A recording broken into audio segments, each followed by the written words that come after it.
Hail to the king, baby. Hadouken!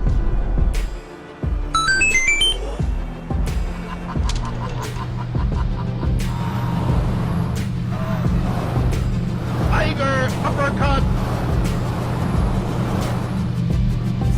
Oh boy, we're gonna have a swell time tonight.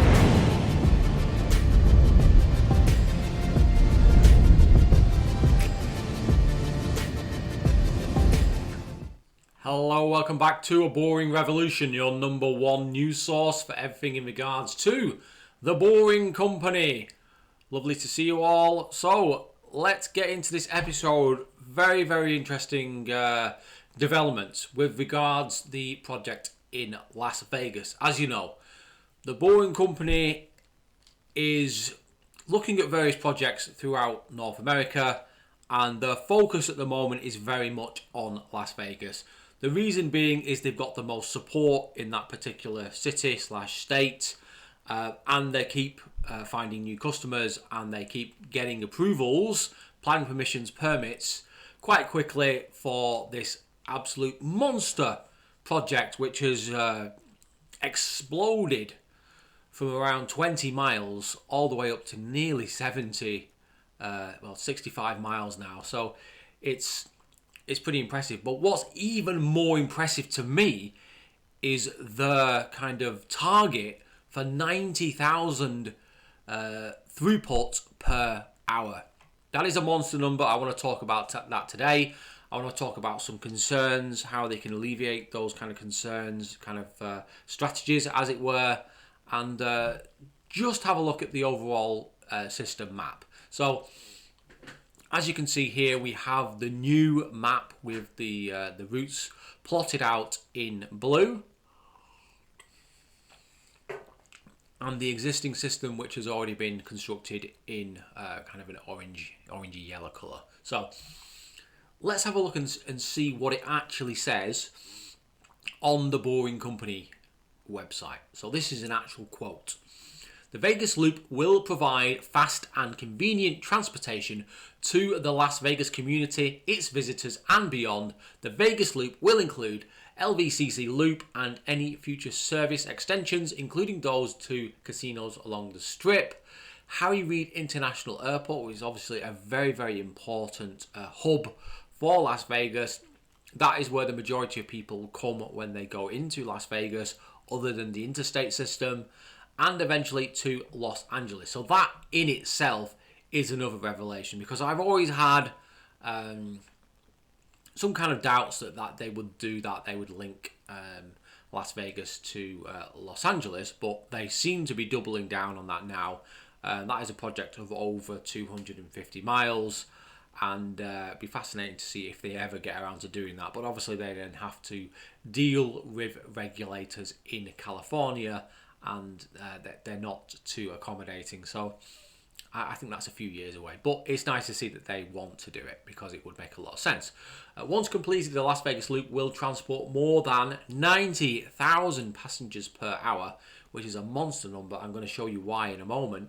Clark County in the city of Las Vegas has now approved a total of 65 miles of tunnel and 69 stations. A bit of a joke there, I'm guessing, unless that's a pure coincidence, but Elon Musk does like to throw that number around for the Vegas Loop. So this is a very, very positive development. I'm very excited about this project.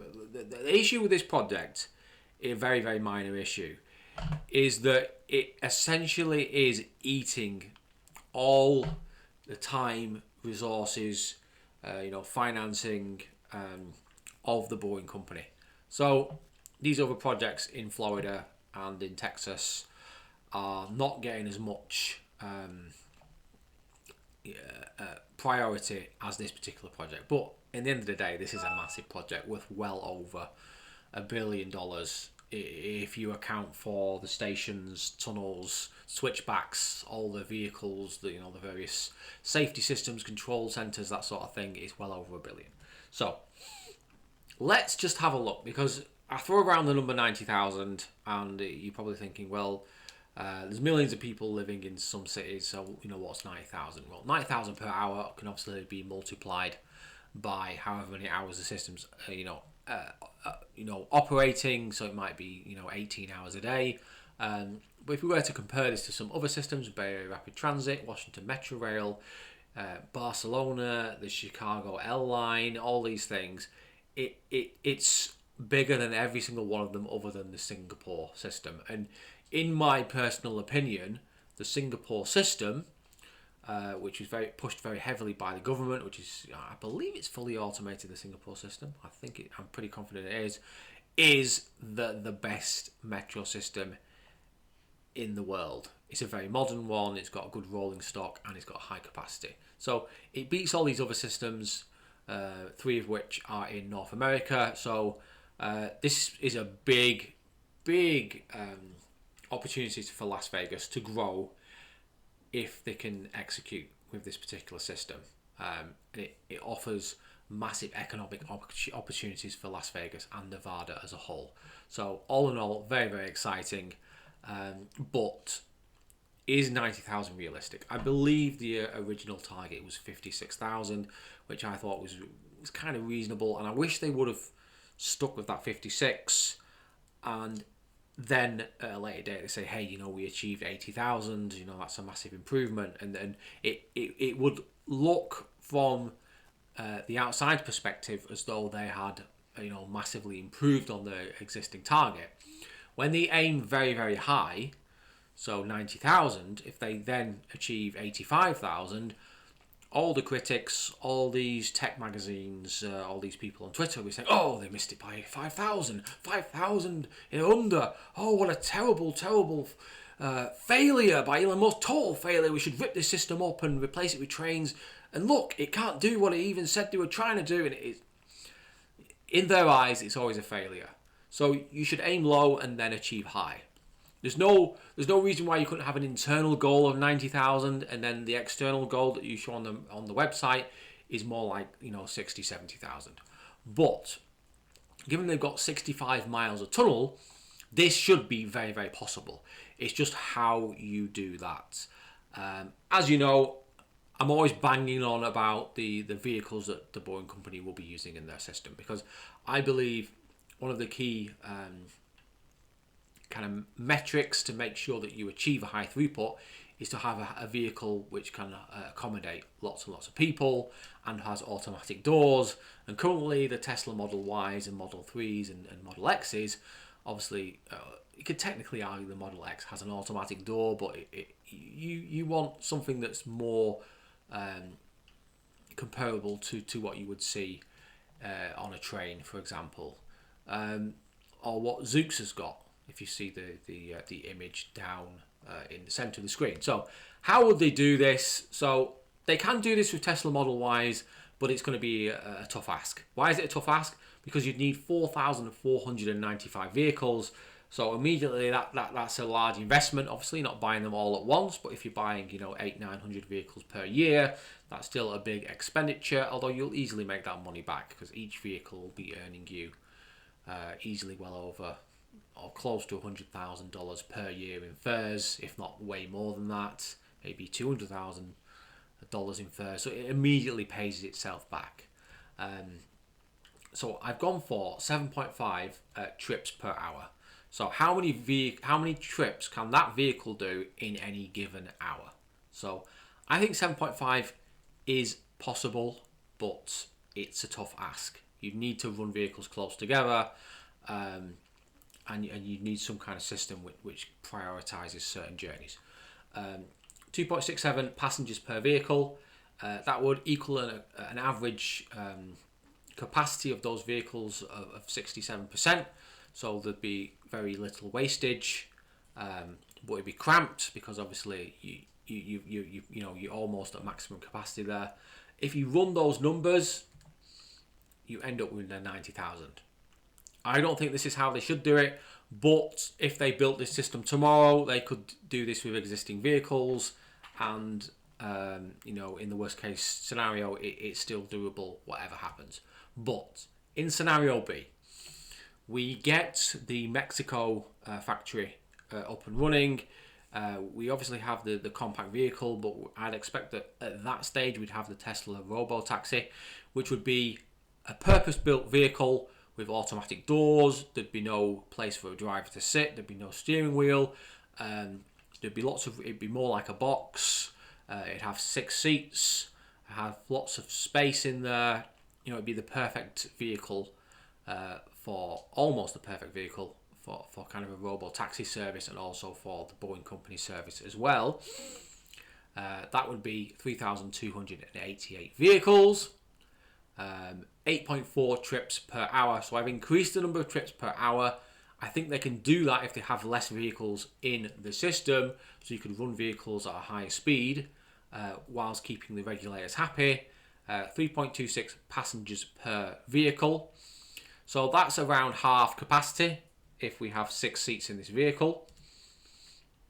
Run the numbers for scenario B, again around 90,000. I think that's very much doable. The question is, can they build that robo-taxi in the next 2, 3, 4 years? I think it's possible. I definitely think they'll be able to do it.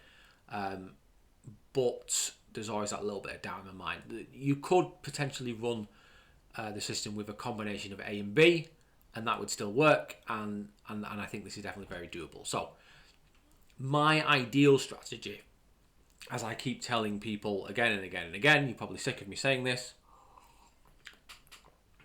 is scenario C. Tesla Robo Van.